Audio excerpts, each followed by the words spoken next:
வணக்கம். இன்றைக்கி நம்ம முருகரோட கலரிங்ஸ் வந்து ஷேடிங்ஸில் எப்படி கொண்டு வரலாம் அப்படின்றத தாஞ்சூர் பெயிண்டிங் கலரிங் செக்ஷனில் பார்க்குறோம். நம்ம இந்த வீடியோ வந்து ரெக்வெஸ்டட் வீடியோ தான். நம்ம சப்ஸ்கிரைபர்ஸ் வந்து ஃப்ளஷ் டென்ட்டு பேஸ்லேயும் கேட்டிருக்காங்க, முருகனும் கேட்டிருக்காங்க. அதனால் தெளிவாக பார்த்துக்கலாம். கண்டிப்பாக கொஞ்சம் கவனமாக பாருங்கள். நீங்கள் லேர்ன் பண்ணுற மோட்டிவில் பார்க்குறீங்க அப்படின்னா கொஞ்சம் கூட ஸ்கிப் பண்ணாமல் பாருங்கள். நீங்கள் ஸ்கிப் பண்ணணும்னு நினைக்கிற இடத்துலலாம் நானே வந்து ஃபார்வர்ட் பண்ணி ஷார்ட் பண்ணிட்டேன். மினிட்ஸில் ஓடுறத செகண்ட்ஸில் ஓட்டி மாற்றி தான் வந்து நான் உங்களுக்கு எடிட் பண்ணி கொடுத்துருக்கேன். இதை வந்து ஒரு பெரிய வீடியோவாக அப்லோட் பண்ணாமல் உங்களுக்கு வந்து ஷார்ட்டாக கொடுக்கணும், உங்கள் டைம் வேஸ்ட் பண்ணாமல் நீங்கள் பார்க்குற மாதிரி இருக்கணும் அப்படின்றதுக்காக முடிஞ்ச வரைக்கும் நான் வந்து முக்கியமாக நீங்கள் பார்க்க வேண்டியதை மட்டும் வச்சு தான் வீடியோ எடிட் பண்ணி கொண்டு வந்திருக்கேன். இதுக்காக இதை ஷார்ட் டைமில் கொடுக்கறதுக்காக நான் எடிட்டிங்க்கே கஷ்டப்பட்டு கொண்டு வந்திருக்கேன். ஸோ நீங்கள் ஸ்கிப் பண்ணாதீங்க. ஸ்கிப் பண்ணாமல் ஃபுல்லாக பார்த்தீங்க அப்படின்னா தான் உங்களுக்கு கண்டிப்பாக லேர்ன் பண்ணிக்க முடியும். அப்புறம் இதை பார்த்ததை வச்சு உங்களால் ஷேடிங்ஸும் பண்ணி பார்க்க முடியும். அப்படி இல்லைனா ஏதோ ஒரு சின்ன விஷயத்தை விட்டுட்டிங்கன்னா கூட அது உங்களுக்கு கரெக்டாக ஒரு ஃபைனல் அவுட்புட் வந்து கொண்டு வராது. ஸோ நீங்கள் வந்து கரெக்டாக ஃபுல்லாக வந்து பாருங்கள். ஓகேங்களா?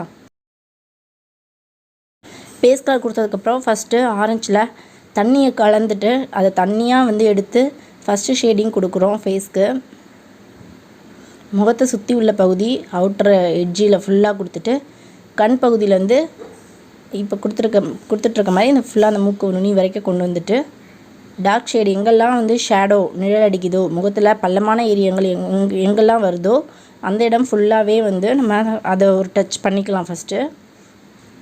அப்புறம் டச் பண்ண இடத்துலலாம் தண்ணியை கலந்துட்டு தண்ணியில் ப்ரஷ்ஷை வாஷ் பண்ணிவிட்டு அதுக்கப்புறம் லைட்டாக அந்த எட்ஜஸ்லாம் வந்து மெர்ச் பண்ணி விடலாம். நம்ம எங்கெல்லாம் வச்சுருக்கோமோ அந்த இடத்துலலாம் மெர்ச் பண்ணி விட்டுடலாம்.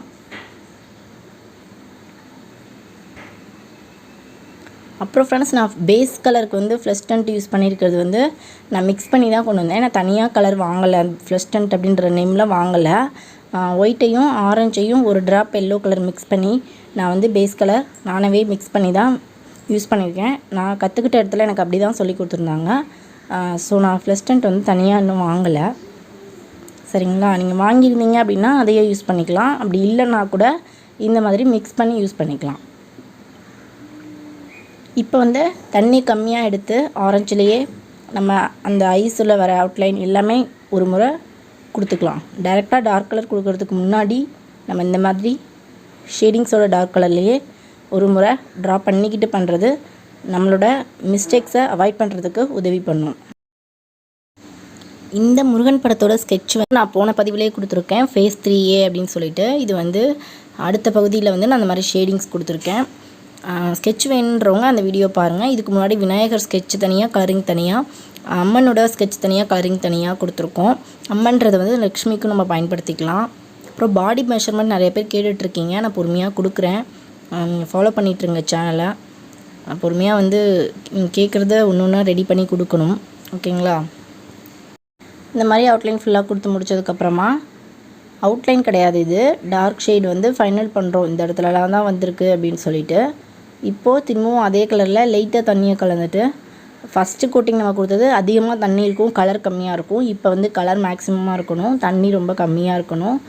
லைட்டாக ரொம்ப தெரியாத அளவுக்கு ஒரு சின்ன பாயிண்ட் அளவு எல்லோ கலர் வேணால் மிக்ஸ் பண்ணிக்கலாம் அதில். மற்றபடி அந்த எல்லோ வந்து தெரியக்கூடாது. அப்புறம் ப்ரஷ்ஷை வாஷ் பண்ணிவிட்டு இதே போல் மெர்ச் பண்ணி விட்டுக்கலாம். ஷேடிங்ஸ் வந்து ஓரளவு இன்னும் நெத்தி பகுதியில் டார்க் பண்ணிக்கணும்.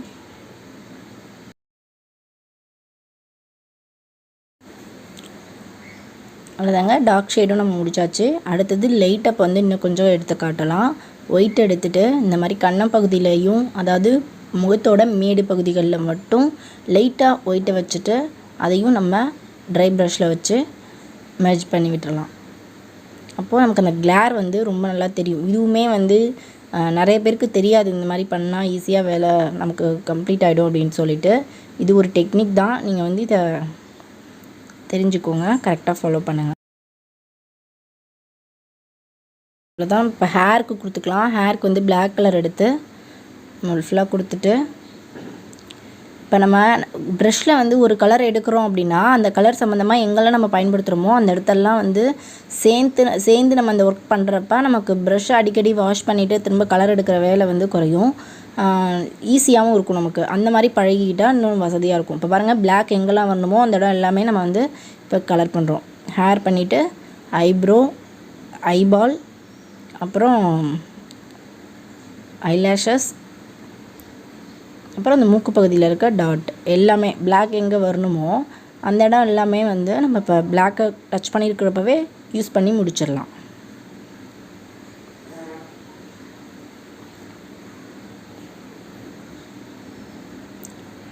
அதுவுமே 2 கோட்டிங்காக கொடுக்கணும். ஒரு முறை கொடுக்குறத விட பிளாக் கலர் கொடுத்துட்டு திரும்ப இன்னொரு முறை நம்ம அது மேலே கொடுக்கணும். கொடுக்குறப்ப அதோட லுக் வந்து இன்னும் கொஞ்சம் நல்லா டார்க்காக எடுத்து காட்டும்.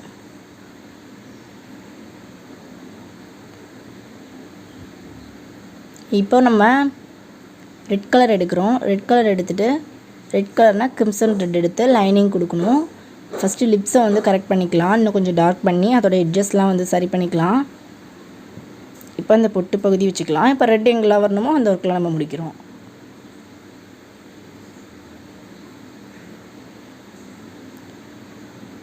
அடுத்தது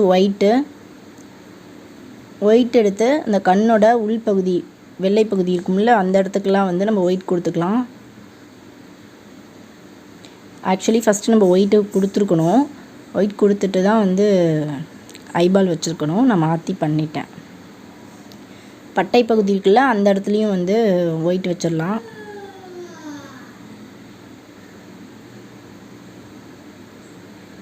பட்டை பகுதிக்கும் ஒயிட் கொடுத்தாச்சு. இந்த கிளேர்லாம் இன்னும் கொஞ்சம் காமிச்சிக்கலாம். ஐபாலுக்கு சென்டரை ஒட்டி கொஞ்சம் சைடில் ஒரு கிளேர் காட்டணும். இப்போ நடுவில் வந்து திரும்ப ஒரு டார்க் டாட் பிளாக்கில் வைக்கணும்.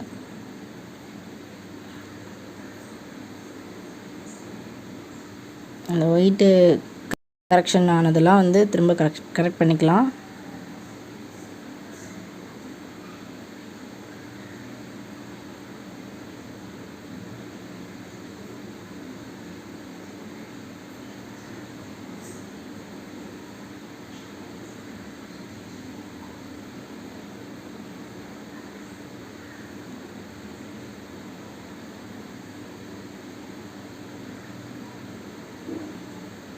நம்ம கொடுக்குற கலர் வந்து கொடுக்கும்போது ரொம்ப டார்க்காக தெரியும். அது காயிறப்ப பார்த்தோம்னா இன்னும் கொஞ்சம் மைல்டாகிடும்.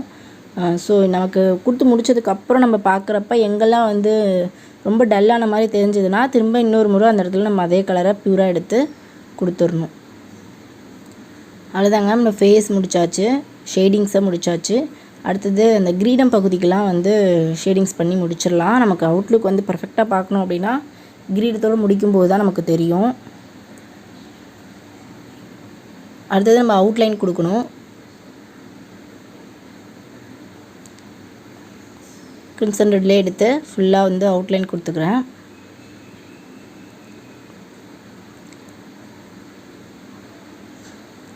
ஃபேஸுக்குமே அதே கலர்லேயே நம்ம அவுட்லைன் கொடுத்துட்டு வரணும். ஃபேஸ்க்கு வந்து அதிகமான அவுட்லைன்லாம் எதுவும் வராது. அந்த அவுட்டர் எட்ஜ் இருக்குல்ல அந்த ஃபேஸோட எட்ஜ் பகுதியில் வரணும். அப்புறம் வந்து இமை பகுதியில் வரும், மூக்கு பகுதியில் வரும். அவ்வளோதான் வந்து நம்ம லைனிங் கொடுக்க வேண்டியது.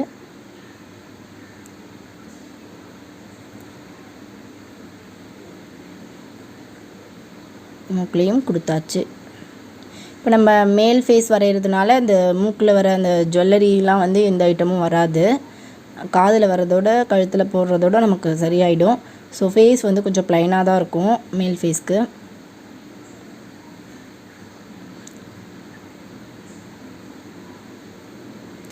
ஹேரோட பிளாக்குமே இன்னும் கொஞ்சம் டல்லாக இருக்கிறதுனால இன்னொரு முறை நான் டார்க் பண்ணிக்கிறேன்.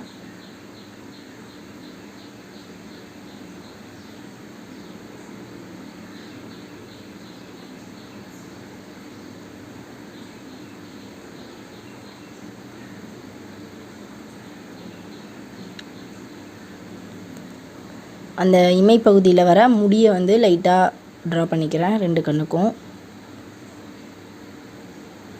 ரொம்ப மைல்டாக காட்டணும் லைட்டாக.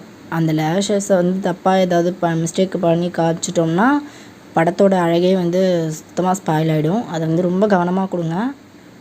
கொடுத்த மாதிரி காட்டின அளவுக்கு கூட கொடுத்தா போதும். பளிச்சுன்னு காட்டணுன்னா அந்த மாதிரி படம் வந்து ஃபுல்லாக வேஸ்ட் ஆகிடும்.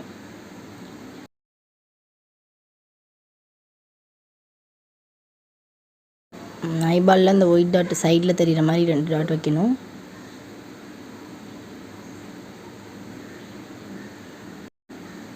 அந்த பட்டை பகுதியிலையும் லைட்டாக நீலக்கோடு காட்டணும். ப்ளூ கலரில் வந்து